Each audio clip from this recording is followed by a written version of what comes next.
और अब बात बाढ़ से मचे हाहाकार की। भारत में पिछला महीना पूरी तरह बाढ़ के नाम रहा। अब ज्यादातर राज्यों में पानी उतर चुका है, लेकिन यूपी और बिहार के कुछ हिस्से लौट लौट कर आने वाली बाढ़ से परेशान हैं।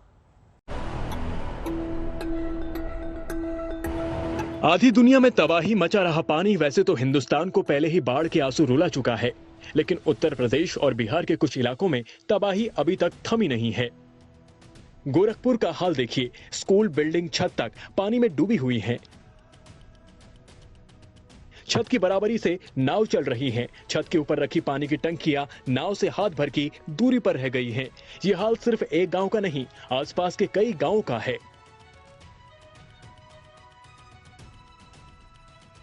हाल ही के दिनों में इतनी जोरदार बारिश हुई कि पूरा इलाका अभी तक जलमग्न है। कई स्कूली भवन पानी में पूरी तरह से डूबे हुए हैं। स्कूलों के सामने के मैदान तालाब में तब्दील हो गए हैं। रिहायशी बस्तियां भी लबालब हैं। मकानों के दरवाजों के सामने से नाव गुजर रही है। पहली मंजिल डूब जाने के चलते लोग जरूरी सामान लेकर दूसरी मंजिल या छतों पर डेरा जमाए हुए हैं और पानी उतरने का इंतजार कर रहे हैं। सरकारी आदेश के तहत इलाके के स्कूल खुल जाने चाहिए थे, लेकिन बाढ़ ने पाबंदियों का नया फरमान निकाल दिया है। गोरखपुर में बाढ़ की स्थिति है और लगभग हमारे 100 से अधिक स्कूलों में पानी आ गया है। तो हम लोगों ने अध्यापकों को और खंड शिक्षा अधिकारी को वहाँ निर्देश दिया गया है कि पहले तो वहाँ का अभिलेख हमारे अध्यापक निकाल लें, उसको सुरक्षित कर लें और स्थानीय व्यवस्था के अनुसार जहाँ भी कहीं सुरक्षित जगह हो वहाँ पर अपना विद्यालय शिफ्ट कर लें। गोरखपुर के अलावा गोंडा, बहराइच, बलरामपुर और सिद्धार्थनगर जिलों में भी बाढ़ लौट लौट कर कहर बरपा रही है। मुख्यमंत्री योगी आदित्यनाथ ने इन जिलों का लगातार दौरा कर रहे हैं और हवाई सर्वे से हालात का जायजा भी ले रहे हैं। हेलीकॉप्टर से ली गई इन तस्वीरों को देखिए, नीचे पानी ही पानी नजर आ रहा है।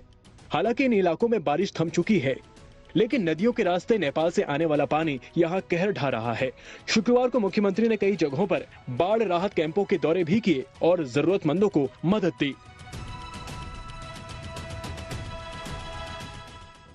बाढ़ प्रभावित इन सभी परिवारों को पर्याप्त मात्रा में खाद्यान्न मिल सके। ड्राई राशन जिनमें 10 किलो चावल, 10 किलो आटा, 2 किलो अरहर की दाल, नमक, हल्दी, मिर्च मसाला, धनिया, रिफाइंड तेल और 10 किलो आलू के साथ ही लाई, चना, गुड़, मोमबत्ती, दियसलाई, ये सभी चीजें उपलब्ध करवाने का कार्य किया जा रहा है। यूपी की तरह बिहार में भी बाढ़ लौट लौट कर दस्तक दे रही है। मोतिहारी के दर्जनों गांव एक बार फिर पानी से घिर गए हैं। गंडक नदी की लगातार चौड़ी होती धार ने गांव के चप्पे चप्पे पर कब्जा कर लिया है। आवाजाही के मुख्य रास्तों पर 1.5 से 2 फुट तक पानी भरा है। मकानों में भी पानी घुस आया है।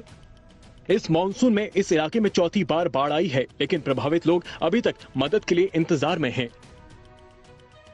दरभंगा में भी बाढ़ ने लोगों का पीछा नहीं छोड़ा। मनियारी पंचायत इलाके में करीब 2 महीने के अंदर दोबारा पानी घुस आया। बागमती नदी का उफान कम होने का नाम नहीं ले रहा। गांव के मुख्य सड़क पर नाव चल रही है। जिन रास्तों पर ग्रामीण साइकिल से आते जाते थे, उन्हीं रास्तों पर अपनी साइकिल नाव पर लाद कर ले जानी पड़ रही है। देखिए, पानी जो है बेहिसाब बढ़ रहा है।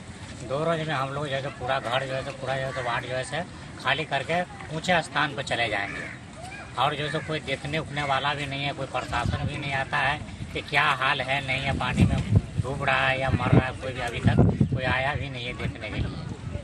आने जाने का रास्ता भी बंद है। नाव पर आदमी आता है जाता है। गोढ़ियारी पंचायत, भरोल चौक, एकदम कोई साधन भी नहीं है। राजस्थान के कुछ इलाके भी लौटते मानसून से बेहाल हैं। फतेहपुर शेखावटी में इतनी जोर की बारिश हुई कि शहर की हर गली सड़क लबालब हो गई। ऐसे हालात में एक कार पानी में फंस गई तो इसे ट्रैक्टर की मदद से निकालना पड़ा। बहराइच से राम बहादुर चौधरी और मोतिहारी से सचिन पांडे के साथ आज तक ब्यूरो।